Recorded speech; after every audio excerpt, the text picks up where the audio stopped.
예전에 제가 한 번은 어떤 목사님께서 그런 이야기를 하시는 것을 들었습니다.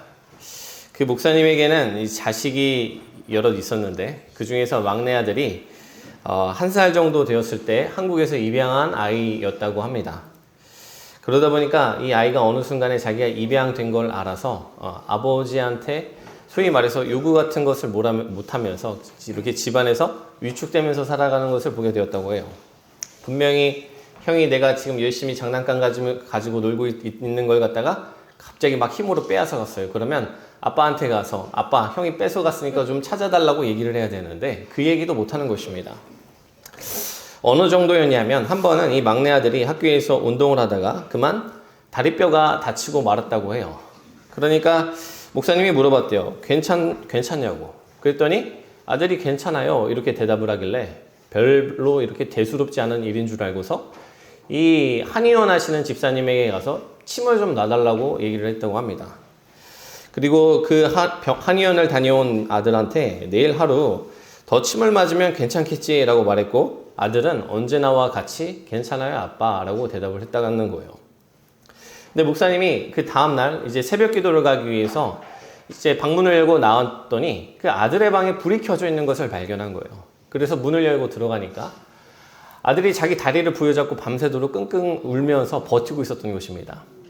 그래서 목사님이 이 마음에 걸려가지고 너 왜 그러니? 병원 한 번 더 데려갈까? 한의원 더 이렇게 침 맞으면 괜찮을까? 이렇게 얘기를 하고서 이게 이제 교회 일로 바쁘다 보니까 출근을 했다가 너무 마음에 걸려서 이 아이를 데리고서 이제 응급실로 데려갔다고 합니다. 외국은 한국과 같지가 않아서 이렇게 바로바로 뭐 정형외과 진료를 볼 수가 없기 때문에 응급실에 딱 들어갔는데 응급실에서 진료를 딱 보고서 이렇게 그 엑스레이를 찍은 의사가 하는 말이 아니 이걸 어떻게 버텼냐는 거예요. 보니까 뼈가 2군데가 부러져 있는데 그걸 아들이 얘기를 못하고 끙끙 앓으면서 버티고 있었던 것입니다. 여러분 그리고 집에 돌아오는 차에서도 아버지에게 말했다고 해요. 아버지 미안해요. 그리고 고마워요. 여전히 그 자식에게는 아버지에게 무언가 해달라고 하는 것이 힘겨운 일이었다라는 것이죠. 우리가 누군가한테 무언가를 구한다는 것은, 요구한다는 것은 생각보다 쉬운 일이 아닙니다. 먼저는 내가 구하는 그 대상에 대한 믿음도 필요해요. 그 대상이 나의 문제와 나의 어려움을 해결해 줄 수 있는 존재라는 믿음이 있어야 됩니다. 그런데 그것만으로는 충분하지 않아요. 그 다음에 또 가져야 되는 믿음이 무엇이냐면 내가 그것을 요구할 수 있는 자격이 있다는 것을 믿어야 되거든요. 제가 이런 말씀을 드리는 이유가 있습니다.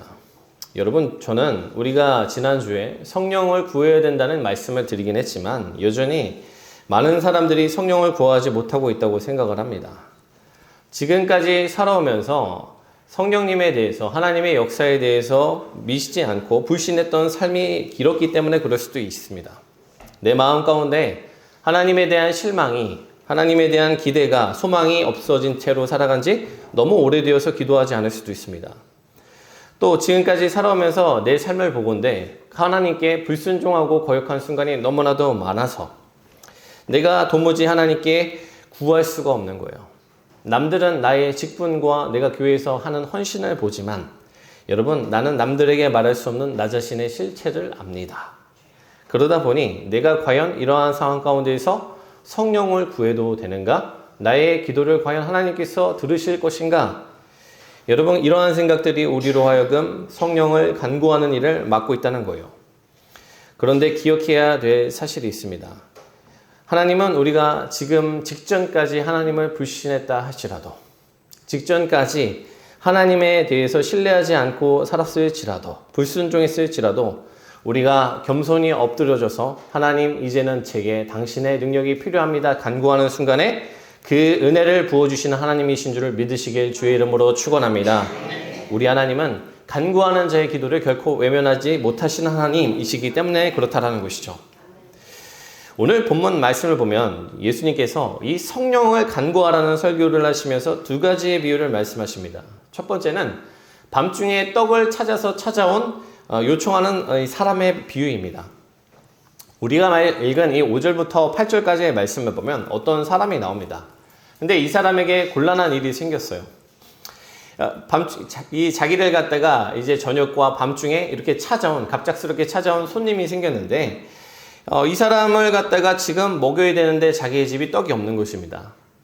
여러분, 그 이스라엘도 그렇고 우리나라도 중요하게 생각하는 것이 무엇이냐면, 멀리서 온 손님을 갖다가 환대하고 잘 먹여서 돌려보내는 거, 손님 접대하는 거, 이거 중요한 일이거든요.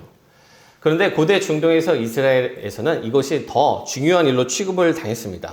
그래서 밤중에 이렇게 멀리에서 자기에게 도움을 청하면서 자기를 찾아온 손님을 갖다가 먹이지도 못하고 제대로 이렇게 회복시켜서 보내지 못한다고 하면 이거는 망신당할 일인 거예요. 그러다 보니까 이 사람이 지금 어떻게 행동을 하냐면, 떡을 가졌을 것 같은 만한 이런 친구에게 찾아가서 이 밤중에 문을 두드립니다. 그리고 그 사람에게 좀 떡 좀 달라고, 지금 손님이 찾아왔는데 내게 지금 먹일 떡이 없으니까 당신에게 좀 구워달라고 이렇게 요청을 하고 있더라는 것입니다. 상식적으로 보면 막무가내의 뻔뻔한 행동이죠. 아니, 자기가 급하지 지금 잘 자고 있는 사람을 깨워서 되겠냐는 거예요. 그런데 주님이 그런 비유를 말씀하시면서 뭐라고 하시냐면 7절과 8절에 이렇게 말씀하시죠. 그가 안에서 대답하여 이르되 나를 괴롭게 하지 말라. 문이 이미 닫혔고 아이들이 나와 함께 침실에 누웠으니 일어나 내게 줄 수가 없노라 하겠느냐.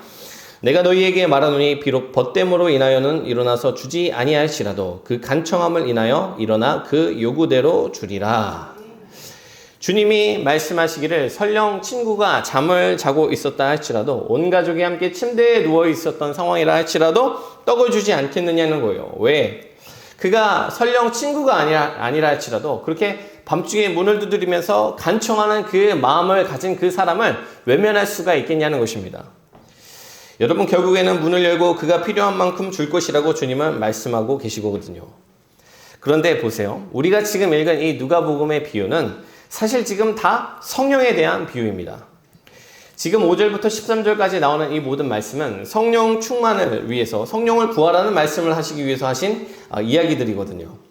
그런데 주님께서 지금 이러한 말씀들을 통해서 우리에게 알려주시는 것이 무엇이냐면, 너희에게 떡이 없을 때, 다시 말해서 너희에게 성령이 필요할 때, 성령의 능력이 떨어졌을 때 그 필요한 성령의 능력을 부어주실 수 있는 하나님을 간절히 기도하고 구하라는 거예요. 그러면 하나님께서 그 사람의 간구하는 심령을 보시고 그에게 성령을 주실 수밖에 없다는 이야기를 하고 있다는 것입니다.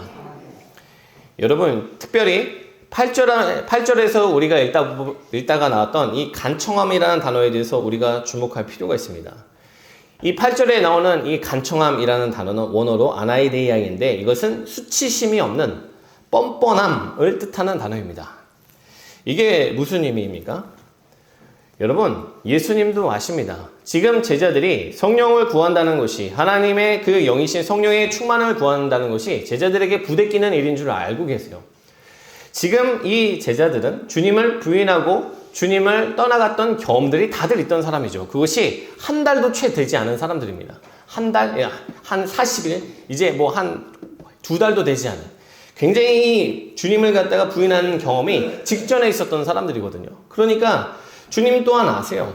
이 제자들이 성령을 구할 때 얼마나 그 마음에 부대낌이 있을지, 내게 자격이 있을지, 이 부대낌 있는 것을 아시니까 너희에게 그 10년 가운데 그럼에도 불구하고 담대함을 가지고, 자격이 없지만 자격을 가진 사람처럼 하나님께 나아가서 구하라고 말씀을 통해서 얘기해 주시더라는 거예요. 여러분, 성도가 하나님 앞에 나아가서 성령을 구한다는 것이 쉬운 일은 아닙니다. 왜냐하면 우리가 그 성령 충만을 구하려고 나아갈 때마다 우리 안에 그 죄인된 모습이 우리를 고발하기 때문에 그렇다라는 것이죠. 그러나 오늘 예수님께서 우리에게 말씀해 주시는 것은, 안다. 너의 마음 가운데 부대낌이 있는 거 안다. 그러나 내가 주겠다고 약속하지 않았느냐? 그러니 자격 없는 죄인의 모습으로 벌벌 떨면서 주실까 말까 염려하면서 나아가지 말고, 그 하나님께서 내가 뻔뻔하게, 내가 자격이 없음에도 불구하고 하나님께 나아가서 구할 때 그럼에도 불구하고 주신다는 것을 믿으며 담대하게 구하라고 말씀을 통해서 말씀하시더라는 거예요. 여러분, 우리의 현실에 연약한 점이 많습니다. 그런데 어떤 일이 벌어질 때는, 어떤 일이 이루어질 때는 그것을 먼저 얘기하면서 약속한 사람이 누군지가 참 중요하거든요. 여러분, 성령 누가 주신다고 하셨어요? 하나님께서 구약의 시대 때부터, 요엘서부터 시작해서 수많은 구절을 통해서 때가 되면 자녀들에게 부어주신다고 약속하셨습니다. 우리 주님께서도 떠나가지 말라고 이성에서 간구하면 내가 너희에게 위로부터 오는 능력을 힘입게 옷 입게 해주겠다고 말씀하셨잖아요. 이것이 뭘 의미하는가? 나로부터 시작된 일이 아니라는 거예요. 하나님이 약속하신 일이라는 거예요. 그러니 여러분, 하나님께 나아가서 나 자신의 연약함과 부족함에도 약속하신 성령을 달라고 간구하면서 구하라고 주님은 오늘 말씀을 통해서 그러한 이야기들을 우리에게 들려주고 계시더라는 거예요. 여러분, 여러분의 삶 가운데에서도 많은 넘어짐과 불신의 순간이 있을 것이고 또 어쩌면 그 불신과 넘어지는 오늘 이 예배 자리에 나올 때까지 이어지고 있었을지도 모릅니다. 그러나 그것이 우리가 성령을 구하지 못할 이유가 되진 않습니다. 오히려 그것이 성령을 더욱더 간절히 간구하는 이유가 된다는 거예요. 사랑하는 성도 여러분, 무능력한 사람일수록 힘이 더 필요합니다. 믿음이 없는 사람일수록 더욱더 하늘의 능력이 필요합니다. 죄가 많은 사람일수록 더욱더 죄를 이기게 하는 하늘의 권능이 필요하다는 거예요. 약하기 때문에 성령을 못 구하는 것이 아니라 약하기 때문에 더 성령의 기름 부으심을 받아야 되는 것이고 내게 비어있기 때문에 더욱더 크신 충만함을 구해야 된다는 것이죠. 여러분, 여러분의 마음 가운데 하나님의 말씀이 믿어지지 아니하고 여러분의 마음 가운데 두려움과 낙심되는 주제가 있다면 오히려 지금 이때가 성령의 충만한 기름을 받아야 되는 때인 줄을 믿으시길 주의 이름으로 축원합니다. 제가 보니까 사단이 우리들에게 자주 하는 속임수가 있어요. 바로 오늘은 아닌 것 같은데, 아직은 때가 아닌 것 같은데, 지금 이 상태로는 내가 구할 수 없을 것 같은데 라는 속임수입니다. 여러분, 우리들 자신도 잘 알아요. 내가 지금 하나님을 더 사랑하는 사람으로 거듭나야 된다는 거 알아요. 내가 지금 이 상태로는 하나님의 자녀답게 살 수 없는 사람인 것도 잘 알고 있어요. 내게 위로부터 오는 능력이 주어지지 않으면 성도로 살아갈 수 없고 내 눈앞에 있는 시험과 유혹조차 이길 수 없는 무능력한 사람이 나라는 것을 잘 알고 있단 말이에요. 그런데 사단이 그 순간에 우리에게 뭐라고 속이냐면 지금의 모습으로 안 된다는 거예요. 너가 지금 이 상태에서 하나님의 능력을 구하는 게 가당키나 하냐고.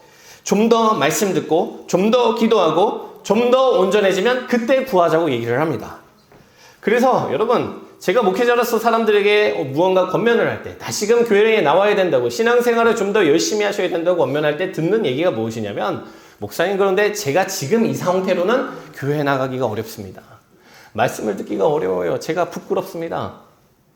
여러분, 그런데 보세요. 우리의 삶에 하나님이 보시기에 온전해지고 궤도에 오르는 현실은 영원히 오지 않습니다. 무능력한 상태 그대로, 무기력한 상태로 그냥 쭉 가는 것입니다. 그런데 오늘 말씀을 통해서 하나님이 우리에게 알려주시는 것이 무엇이냐면 자격 따지지 말라는 거예요. 현실을 따지지 말라는 거예요. 수치심이 없는 사람처럼, 마치 맡겨놓은 사람처럼 담대하게 뻔뻔하게 하나님 앞에 나와서 구하라는 것입니다. 여러분, 왜 그렇습니까? 우리가 하나님이 주신 것을 받을 만한 사람이 되는 때는 영원히 오지 않기 때문에 그렇습니다. 그래서 하나님은요, 우리에게 변화된 다음에 능력을 받으라고 말씀하시는 것이 아니라 능력을 받은 후에 변화되라고 말씀하시는 분이라는 거예요. 여러분, 오늘 말씀에 등장하는 인간 친구조차도 간절히 요청하는 사람의 요청을 외면하지 못하고 그 필요를 채워주셨습니다. 그런데 하물며 신실하신 하나님이 우리가 하나님께 나와서 능력을 구할 때 빈손으로 돌려보내시겠는가? 여러분, 그렇지 않아요. 오늘 주님이 분명하게 말씀해 주셨습니다. 9절부터 10절까지의 말씀 우리 합독해서 읽습니다. 시작! 내가 또 너희에게 이르노니 구하라 그러면 너희에게 주실 것이요 그리하면 너희에게 열릴 것이니 구하는 이마다 받을 것이요 찾는 이는 찾아낼 것이요 두드리는 이에게는 열릴 것이니라. 아멘. 여러분, 주님이 뭐라고 말씀하세요? 구하라 그리하면 너희에게 주실 것이요 찾으라 그리하면 찾아낼 것이요 문을 두드리라 그리하면 너희에게 열릴 것이니 라고 말씀을 하십니다. 구하는 이마다 받고 찾는 이마다 찾아내고 문을 두드리는 이들마다 열리게 되는 역사가 일어나게 될 것이라고 약속해 주시더라는 거예요. 여러분, 오늘 이 시간 우리가 이 약속의 말씀을 붙들고서 구하고 찾고 두드릴 때에 그 약속하시는 것을 받게 되는 은혜가 있으시기를 주의 이름으로 축원합니다. 오늘 말씀 11절부터 13절까지 주님이 뭐라고 하시는지 들어보세요.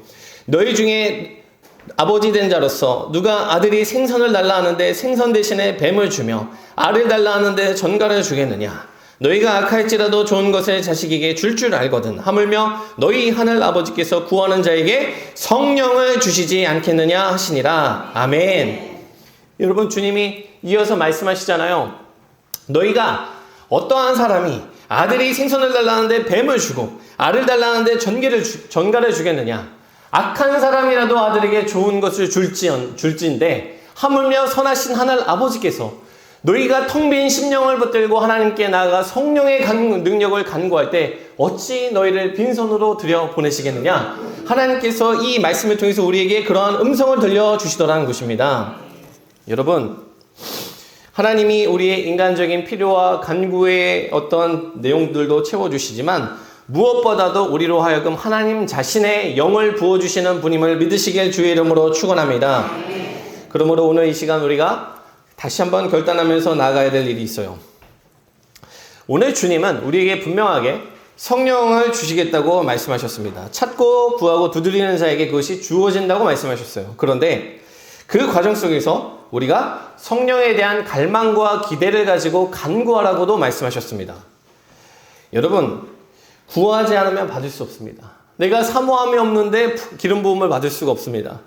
특별히 오늘 말씀 9절에서 구하라, 찾으라, 두드리라 이 말들은 전부 다 현재 시제로 되어 있어요. 이게 무슨 얘기냐면 한 번 해봤는데 안 되니까 안 되네? 그러니까 하지 말아야지. 이게 아니라 되든 안 되든 약속하신 말씀이 이루어질 때까지 계속해서 그 기도의 제목을 붙들고 간구하며 하나님께 나아가라라는 것입니다. 내게 성령의 기름 부으심을 약속하여 주셨던 주님, 제가 그 약속의 말씀을 붙들고 나아갑니다. 충만한 기름 부으심을 허락하여 주시옵소서. 우리가 끈질기게 포기하지 않고 기도하며 나아가면 하나님이 반드시 그의 인생 가운데 기름을 부어주신다. 그래서 우리가 기독교 역사 속에서 하나님께 이렇게 기름 부으심을 받아서 하나님께 귀하게 쓰임받았던 모든 그러한 사람들의 특징이 무엇입니까? 아침이고 밤이고 하나님께 나아가서 기도하는 거예요. 하나님, 제게 없는 그 능력이 제게 필요합니다. 하나님이 약속해 주신 그의 능력이 필요합니다. 제게 부어 주시옵소서. 여러분, 우리도 마찬가지입니다. 우리 인생에 성령을 간구하고 구하는 그러한 시간들을 만들어야 된다는 거예요. 주일 예배 시작 전에 10분 전부터 나와서 하나님, 내가 이 시간 예배의 시간 가운데 기름 부음을 받기를 원합니다. 나의 빈들의 마른 풀 같은 이 심령 가운데에 성령의 단비를 내어 주시옵소서. 우리가 그러한 간구하면서 기도를 하면서 나아가야 된다는 거예요.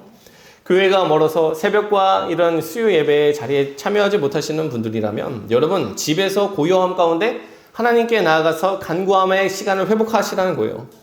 내게 성령 충만해 주십시오. 하나님, 제가 살아보니까 제 능력으로 안 됩니다. 능력이 필요합니다. 그러한 간구함의 기도를 회복하셔야 된다는 거예요.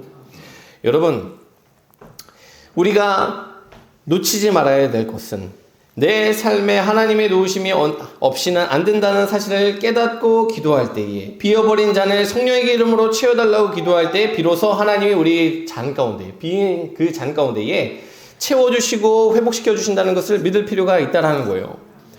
예수님의 제자들 보세요. 사도행전 1장 12절부터 14절까지의 말씀을 보면 이 예수님의 제자들 또한 주님이 승천하신 이후에 함께 모여서 간구하며 기도하며 나아갔다라고 기록되어 있습니다. 13절부터 14절까지의 말씀을 보면 뭐라고 기록되어 있어요?